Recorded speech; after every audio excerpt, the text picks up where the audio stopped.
Welcome. My name is Nirja Mahendran. I'm the founder of Love Digits, and we have a resident Vedic astrologer, Radha, home. She does a weekly forecast, and we wanted to discuss why we use ascendants to do a rising sign to do forecasting versus moon or sun sign, which you see, on other platforms. So Radha, what is if we were to just start off with what is ascendant or rising sign? Thank you for having me. The rising sign is the star that's rising on the eastern horizon when a person is born. And the indication of it is that it's our physical presence here on earth. It's your body, it's your personality, it's your outward presence that other people receive when you walk about in the world. And it indicates like what you do, right? It shows what you're actually doing in this world. So it's like your actions. It's your actions, right? The word karma means action. And what Mhm. you choose to do today is going to open up what's available to you tomorrow. So the rising sign is really fundamental to understanding what's happening in your life. And it's important to understand that what's happening in your life is due to choices and actions you're making. Right. And so the moon sign, that is like your emotions, It right? is. It's your psyche, it's your emotional state, it's your mind and your emotions put together, which is that Greek word psyche.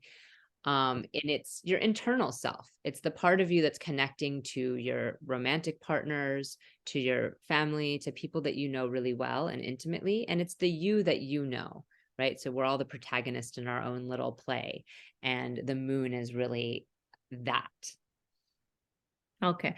And then sun sign. Like most people look at sun sign and they look at their forecast, or just, you open up a magazine, you look at the sun sign. How Right. is that not accurate for looking at forecasts?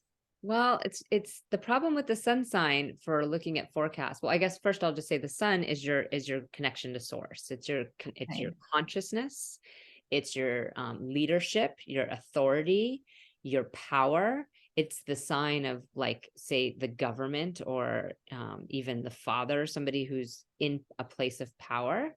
Mhm. And for Leo risings, it's their ruling planet. But for everybody else, it's not really anything to do with your day-to-day actions or what's activating in your life. It really isn't relevant for weekly forecasts in that way. Interesting. So the ascendant, because it's based on your actions, is a far more better way of looking at or reading a forecast based on your ascendant sign. Right. And it's not even just because of what the rising sign means, but if you Mhm. think about the rising sign as being the first house, Right. it's what sets up all the other houses in your chart. And maybe um Yeah. I'll That'll be share a helpful. chart, and we can look at what that looks like. Okay, so we have my chart up here now. And I know we also have Albert Einstein's chart here and your chart. Um, so we see that the rising sign here is Taurus, right? And the ruler of Taurus is Venus. So that becomes the ruling planet of my rising sign. Where that goes, 1, 2, 3, 4, 5, 6, 7, 8, 9, ninth house. We have the actions that I'm taking in this world are going to have to do with the ninth house, which is where we have higher meaning, teachings, purpose. We're looking for our beliefs. We have faith as opposed to will. We're, always trying to make meaning in life. And often people with their ruling planet in the ninth house will be in positions of teaching or counseling or guiding people in some I know someone like that. something like what we're doing here. And the signs are very important, right? They do indicate the quality of that, like having an earth sign, a Taurus rising, and it lands in an earth sign, Capricorn. There's going to be a tangible quality to what I do. But it's the house itself. If it was a Gemini person with their ninth house being in Aquarius, there would still be that quality of teaching. It would just be more cerebral. There would be more of a quality of facts and information and more impartiality around it, and not as much to do with the tangible physical body and world and things like that. So the houses are so important, and we have all of them. All of us have them. Here's I want to show Albert Einstein's chart, and we can see somebody who is a little more cerebral. We have a Gemini rising here with Albert Einstein. And this is going to be about that flow of information and facts, and really trying to sort the data, right?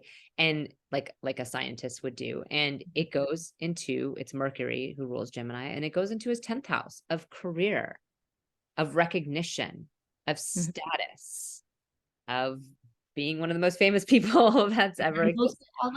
Einstein is, yep. And the mark that you make on this world, that's his thing. And it's obviously not just his ruling planet that's there, right? In this particular case, we see a stellium of planets. So we can really see why he was so famous and why he made such a fundamental mark on this world.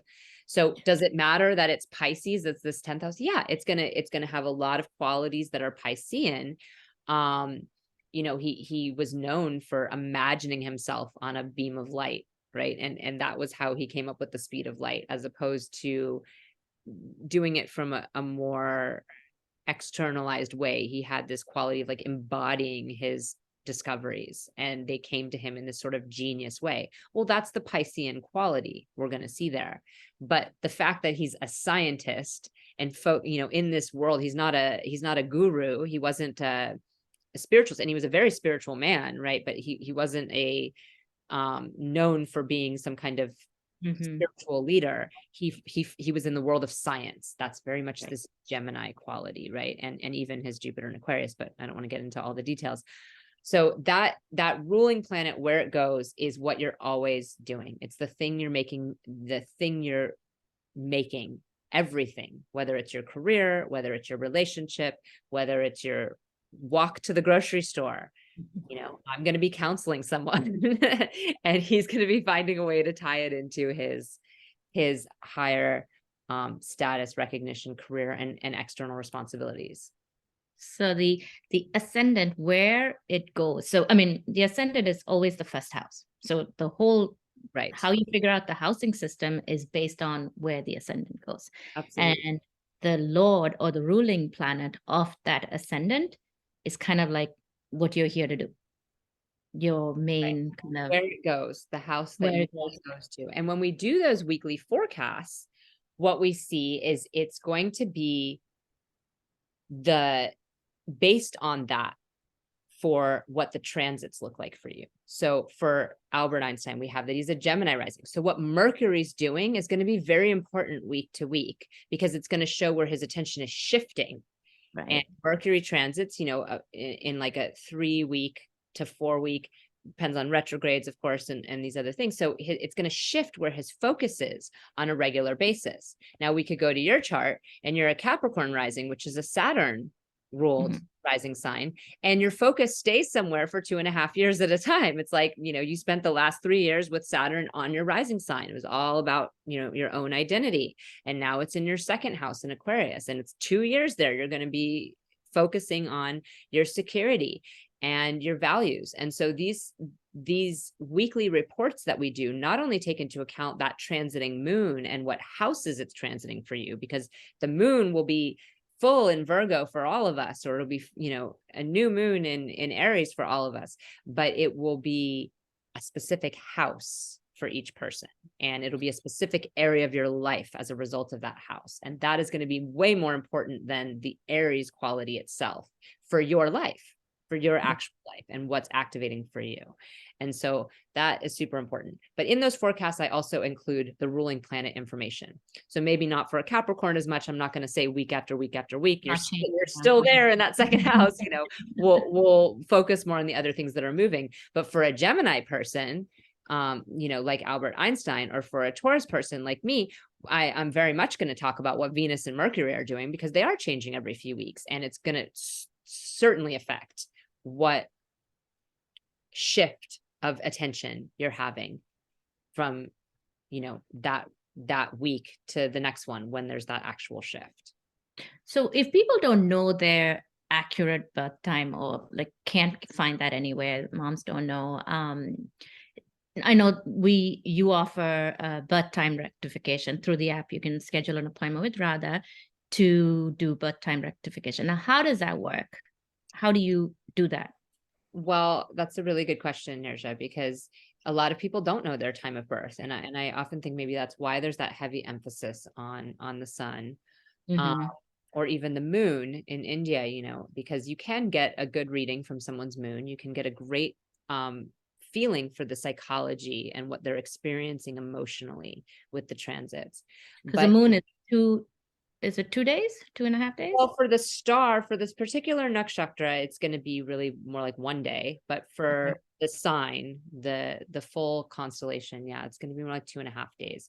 So you can, we can do great readings from the moon sign. But if you want to know what's actually happening in your life and really know how the events are unfolding and what area of your life is blowing up or what area of your life is finally coming together, then we're going to really want to do a rectification. And when you see over here, this Vimshottari, these are Mm-hmm. the dasha cycles, and they're very Right. unique to Vedic astrology. There's swaths of time where a certain planetary, there's a certain planet that is ruling that period of time.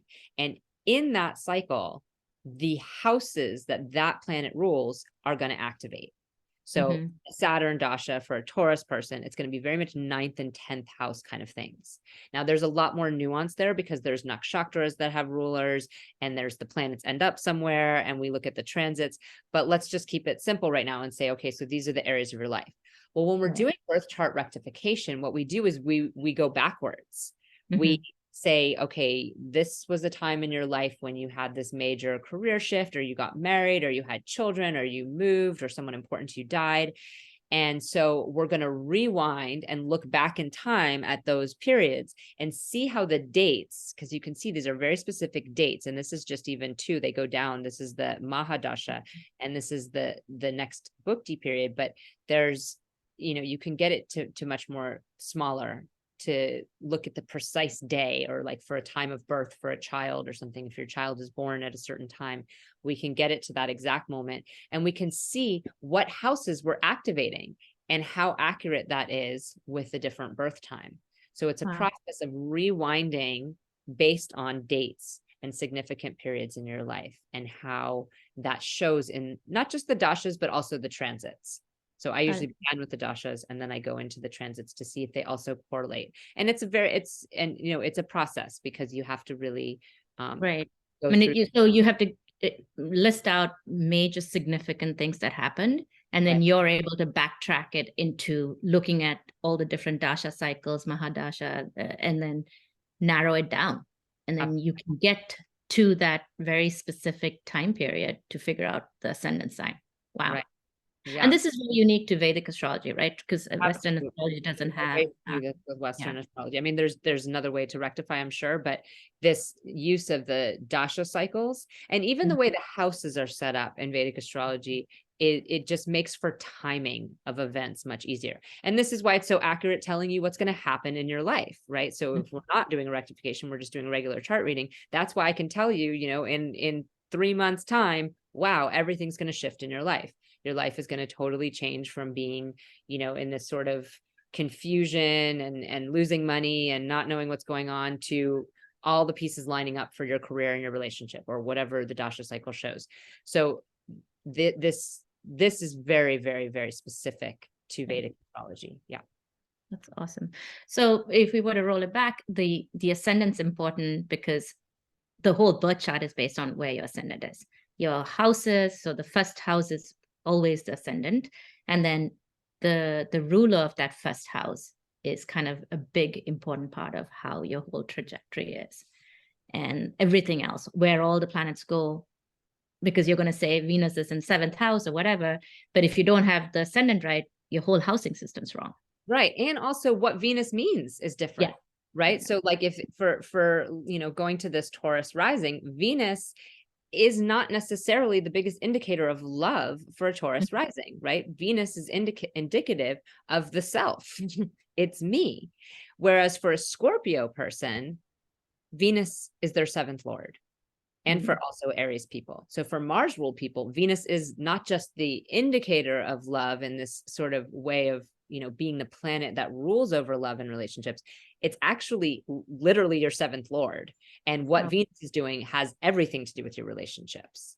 So that's very important to understand too. It's not just that your rising sign is then wrong and, oh, well, I got my rising sign wrong. It's like you also got what house it's in wrong.